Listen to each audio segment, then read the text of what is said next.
Let me give you another. Yeah. It just strikes me. Let me give you Yeah, a yeah. quick example about the maritime law, the law of water, the law of the sea. Money is water by law. So when a ship, this is why all ships are female by law. All ships, rocket ship, sailing ship, airship, it doesn't matter. If it's a ship, it's female. Right. Because the captain always refers to his ship as she. Right. She's a good ship, or she's done this. Why she? Because she delivers the product.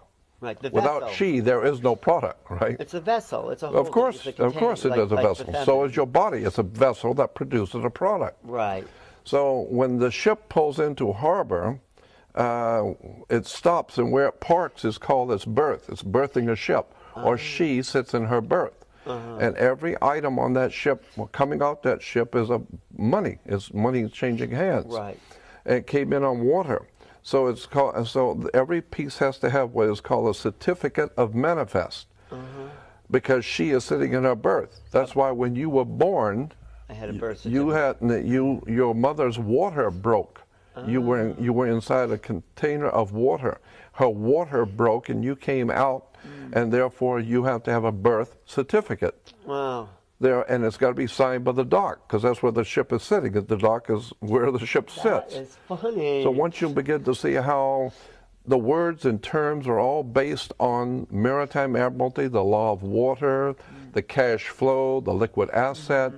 But is that just in English, the dock, the water? Yeah, of course. But of course, other it goes all the languages? way back to the English or British domination of the seas. Oh. And so when the British began to dominate the seas, the Knights Templar Masonic Order of the Knights Templars, who have been in the middle of Asia, came back into Western Eastern Europe, brought all of these concepts, and it was developed into a commercial system of words and terms and symbols which are used in courts and government and corporations. You know, your body as a corporation. No, that's a whole story. We could talk for hours on this, but your body is a corporation. Of cells, you mean? No. It's called, and by law, your body, your physical body is a corporation. And so when you die, you're a corpse. Because when you're living, you're a corporation. You are a business. And hanging out with that person is bad business. Right. Or who I hang out with is none of your business. Right. Because your body is a business. Wow. And so you say, well, you know, what you're doing with her or him is bad business. Right. But, of course, if you're getting married and she's very wealthy, you say she's of good stock, right? Words and terms are based on maritime admiralty, the law of water. And so that's why when you go into a court, you have a fence and a gate. The people sit out here and the judge sits inside. The gate is called a floodgate. When you go through the canal, you have a floodgate. Right. So when you're sitting out here, you're in the law of the land. The judge has no control or no jurisdiction over the people sitting out here. No jurisdiction whatsoever. Right, because they're outside the gate. That's outside the gate. Right. That's on land. Right. But when you walk past that gate, now you're in hot water. And someone's going to have to bail you out. Bail, yeah. Okay. Bail. Did you write a book about all these maritime? No, I've just been studying it for 48 years. Wow. But it's fascinating because when you understand that the whole subject is so large, and it would take hours and I'd have to go back to square one and walk through all the words and terms that are used in law and courts and in commerce. Yeah.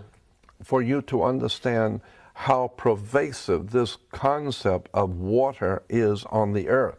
Wow. The law of water, maritime admiralty, it's an extraordinary story about how governments rule the world. And unless you understand this, you're never going to figure out what's going on. Look at it. When you walk into a courtroom and they call your name, you get up and you put your hand on the gate and you open the gate. The moment you put your hand on the gate, by international law, you of your own volition have opened yourself up to maritime admiralty law, because you were on the law of the land. As long as you don't touch that gate and go through it, you haven't opened the floodgate. Now, once you open the floodgate, there's a piece of wood on top of that gate, and it's called the bar, and you're not licensed to pass the bar. Right. So what you've done is you've opened the floodgate, but you weren't licensed to pass the bar. So what does that So mean? that means that you are dead. You are now dead. Once you Because- touch that, you are dead. Because you're no longer in control of That's your... right. of You are your- dead. Well, you're considered to be a dead man. That's Because- why the attorney has to speak for you. He has to But represent why you. are you dead? Because you went into the deep water and you died. You drowned. Because you weren't licensed. Because you weren't... Right. You were not licensed to pass the bar. And the bar represents a sandbar in the ocean. But the bar is what the attorneys are licensed to pass, but you're not. So the point being is that when you open that gate of your own volition, you are considered by law to be a dead man. Really? That's why you cannot talk to the judge, because dead people don't talk to judges. So you'll need an attorney who is your mouthpiece.